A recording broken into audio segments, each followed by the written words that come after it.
नमस्कार दोस्तों, मैं आप सभी का चिर परिचित दोस्त उपस्थित हूँ आप सभी की सेवा में एक बेहद ही महत्वपूर्ण जानकारी को लेकर के। जी हाँ, आइए आज हम सभी जानते हैं भुनी हुई गोंद 80 साल के बुढ़ापे में भी जवानी भर देगी। यह आज का टॉपिक है आप सभी के लिए।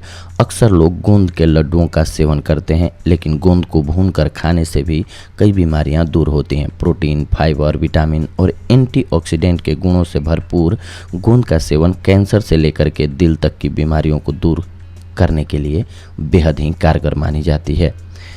किसी पेड़ के तने को चीरा लगाने पर उसमें से जो स्राव निकलता है वह सूखने पर भूरा और कड़ा हो जाता है, उसे गोंद कहते हैं। यह शीतल और पौष्टिक होता है। उसमें उस पेड़ के ही औषधीय गुण भी मौजूद हो जाते हैं। साथ ही आयुर्वेदिक दवाइयों में गोली या बटी बनाने के लिए भी पाउडर की बाइंडिंग के लिए गोंद का इस्तेमाल होता है। सर्दियों में इसे खाने से पुरानी खांसी, जुकाम, फ्लू और इन्फेक्शन जैसी समस्याएं नहीं होती हैं। रोज़ाना गोंद को भून करके खाने से शरीर अंदर से गर्म रहता है, जो आपको कई बीमारियों से दूर रखता है। आइए जानते हैं रोज़ाना भुनी हुई गोंद खाने के फ़ायदों के बारे में। आइए सबसे पहले तो जान लेते हैं गोंद को भूनने की विधि के बारे में।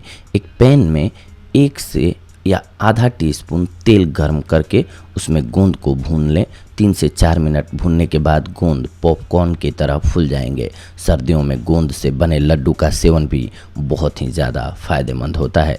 अब कितने प्रकार के गोंद होते हैं, आइए ये जानिए। कीकर या बबूल का गोंद पौष्टिक होता है। नीम का गोंद रक्त की गति बढ़ाने वाला स्फूर्तिदायक पदार्थ है। इसे ईस्ट इंडिया गम भी कहते हैं। इसमें भी नीम के औषधीय गुण मौजूद होते हैं।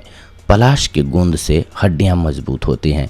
पलाश का 1 से 3 ग्राम गोंद मिश्री युक्त दूध अथवा आंवले के रस के साथ लेने से बल एवं पौरुष में वृद्धि होती है तथा अस्थियां मजबूत बनती हैं और शरीर पुष्ट होता है। यह गोंद गर्म पानी में घोल करके पीने से दस्त एवं संग्रहणी में आराम मिलता है। आम की गोंद स्तंभक एवं रक्त प्रसादक है। इस गोंद को गर्म करके फोड़ों पर लगाने से पीप पक करके बह जाती है और आसानी से भर जाता है। आम की गोंद को नींबू के रस में मिला करके चर्म रोग पर लेप करें, आपका चर्म रोग दूर हो जाएगा।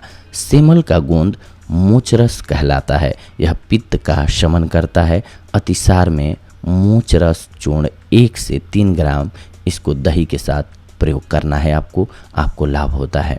श्वेत प्रदर में इसका चूर्ण बराबर भाग चीनी मिला करके प्रयोग करना लाभकारी होता है। दंतमंजन में मोचरस का प्रयोग किया जाता है। बारिश के मौसम के बाद कबीट के पेड़ से गोंद निकलती है, जो गुणवत्ता में बबूल की गोंद के समकक्ष होती है, इसीलिए इसका भी आप लाभ ले सकते हैं। हींग भी एक गोंद है जो फेरुला कुल यानी कि अम्बेली फेरी दूसरा नाम एपिएसी के 3 पौधों की जड़ों से निकलने वाला यह सुगंधित गोंद रेजिननुमा होता है। फेरुला कुल में ही गाजर भी आता है। हींग 2 किस्म की होती है, एक पानी में घुलनशील होती है जबकि दूसरी तेल में। किसान पौधे के आसपास की मिट्टी हटाकर उसकी मोटी गाजरनुमा जड़ के ऊपरी हिस्से में एक चीरा लगा देते हैं। इस चीरे लगे स्थान से अगले करीब 3 महीनों तक एक दूधिया रेजिन निकलता रहता है। इस अवधि में लगभग 1 किलोग्राम रेजिन निकलता है। हवा के संपर्क में आकर यह सख्त हो जाता है, कत्थई पड़ने लगता है। यदि सिंचाई की नाली में हींग की एक थैली रख दें तो खेतों में सब्जियों की वृद्धि अच्छी होती है और वे संक्रमण मुक्त रहती हैं। पानी में हींग मिलाने से इल्लियों का सफाया हो जाता है और इससे पौधों की वृद्धि अच्छी हो जाती है। गुग्गुल एक बहुवर्षीय झाड़ीनुमा वृक्ष है जिसके तने एवं शाखाओं से गोंद निकलता है, जो सुगंध देता है। गाढ़ा तथा अनेक वर्ण वाला होता है। यह जोड़ों के दर्द के निवारण और धूप, अगरबत्ती इत्यादि में इस्तेमाल किया जाता है। प्रपोलिश यह पौधों द्वारा स्रावित गोंद है जो मधुमक्खियां पौधों से इकट्ठा करती हैं। इसका उपयोग डेंडान शैम्पू बनाने, मंच तथा पैराबैंगनी किरणों से बचने के रूप में किया जाता है। ग्वारफली के बीज में ग्लैक्टोमेना नामक गोंद होता है। ग्वार से प्राप्त गम का उपयोग दूध से बने पदार्थों जैसे आइसक्रीम, पनीर इत्यादि में किया जाता है। इसके साथ ही अन्य कई व्यंजनों में भी इसका प्रयोग किया जाता है। ग्वार के बीजों से बनाया जाने वाला पेस्ट भोजन, औषधीय उपयोग के साथ ही अनेक उपयोगों यानी कि उद्योगों में भी काम लाया जाता है। इसके अलावा सहजन, बेरी, पीपल, अर्जुन इत्यादि पेड़ों के गोंद में उसके औषधीय गुण मौजूद होते हैं। भुनी हुई गोंद खाने के फायदों को जान लीजिए। दिल के रोग, जी हाँ, इसे भून करके रोजाना सेवन करने से दिल के रोग और हार्ट अटैक के खतरे को कम किया जा सकता है। इसके अलावा इसका सेवन मांसपेशियों को भी मजबूत बनाता है। प्रेगनेंसी में फायदेमंद। प्रेगनेंसी में गोंद का सेवन महिलाओं की रीढ़ की हड्डी को मजबूत बनाता है। इसके अलावा इसका सेवन ब्रेस्ट मिल्क को बढ़ाने में भी मदद करता है। कब्ज या एसिडिटी की समस्या होने पर 1 चम्मच गोंद का सेवन करें। दिन में 1 बार इसका सेवन करने से आपकी कब्ज की समस्या दूर हो जाती है। सर्दी और खांसी। गोंद को गर्म पानी के साथ खाने से सर्दी, खांसी, जुकाम और बुखार की परेशानी दूर होती है। इसके अलावा इसका सेवन पेट इन्फेक्शन के खतरे को भी कम करता है। प्रतिरोधक क्षमता। जी हाँ, सुबह दूध के साथ गोंद का सेवन करने से रोग प्रतिरोधक क्षमता बढ़ती है। इससे आप कैंसर, डायबिटीज और ब्लड प्रेशर जैसी बीमारियों से बचे रहते हैं।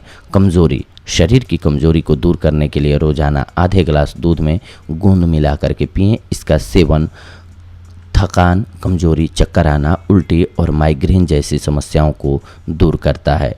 खून की कमी। गोंद के लड्डू, पंजीरी या चिक्की का सेवन शरीर में खून की कमी को पूरा करता है। इसके अलावा इसके लड्डू का सेवन सर्दियों में शरीर को अंदर से गर्म भी रखता है।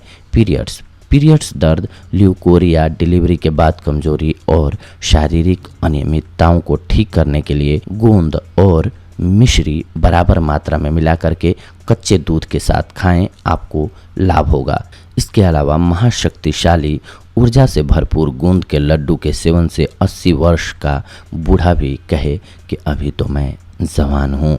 हमारे बहुत से मित्र हमारे अक्सर वजन बढ़ाने और सेहत को बेहतर बनाने के लिए किसी प्रयोग के बारे में पूछते ही रहते हैं। हमने पहले भी कई बार काफ़ी अच्छे प्रयोग आपके लिए बताए हैं, पर आइए आज हम आपको एक विशेष लाभकारी उपाय बताते हैं। सबसे पहले जो हम आपको सामग्री बता रहे हैं, इनको नोट कर लीजिए। इनका प्रयोग करके आप मोटापे से छुटकारा पा सकते हैं। जी हाँ दोस्तों, तो ये थी वो जानकारी गोंद से रिलेटेड, यानी कि इन प्रकार के गोंद का प्रयोग करके आप लाभ उठा सकते हैं। आप अपने आप को स्वस्थ और सुरक्षित रख सकते हैं। अगले एपिसोड में आप सभी के साथ जुड़ेंगे एक और बेहद ही महत्वपूर्ण जानकारी को लेकर के। तब तक के लिए धन्यवाद। नमस्कार दोस्तों।